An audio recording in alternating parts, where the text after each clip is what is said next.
मेरी सोच है कि किसान देश की रीढ़ की हड्डी है।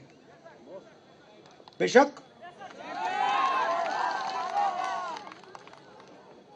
और अजीब सी बात है, मगर अरबपतियों के 14 लाख करोड़ रुपए कर्जा माफ हो सकता है, मालिया का कर्जा माफ हो सकता है, अदानी का हो सकता है, इन सब का हो सकता है, मगर किसानों का कर्जा माफ नहीं हो सकता।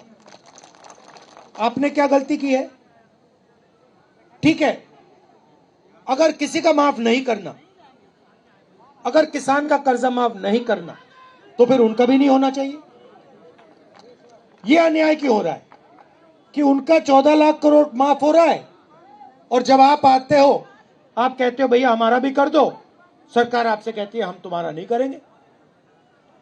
तो न्याय होना चाहिए, अगर उनका हो रहा है तो फिर इनका भी हो, और अगर इनका नहीं हो रहा तो फिर उनका ना हो।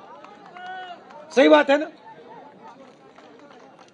तो मेरी सोच है कि हिंदुस्तान के हर नागरिक की कम से कम प्रोटेक्शन होनी चाहिए।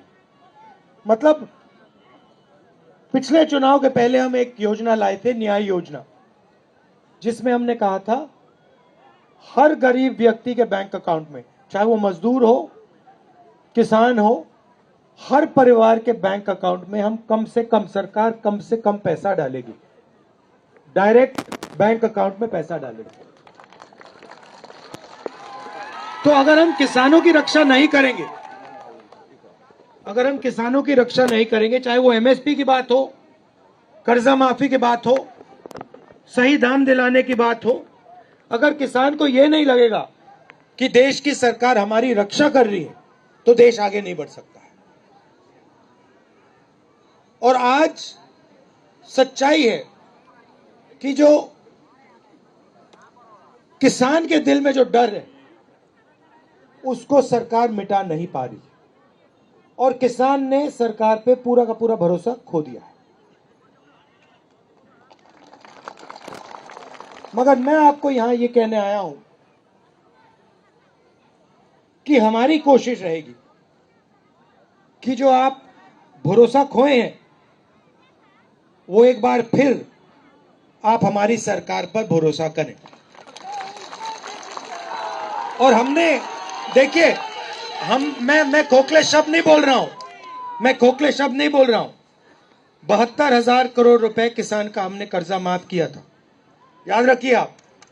सही, जमीन अधिग्रहण बिल हम लाए थे छत्तीसगढ़ में जब हमारी सरकार थी, राजस्थान में हमारी सरकार थी, हम किसानों को सही दाम देते थे।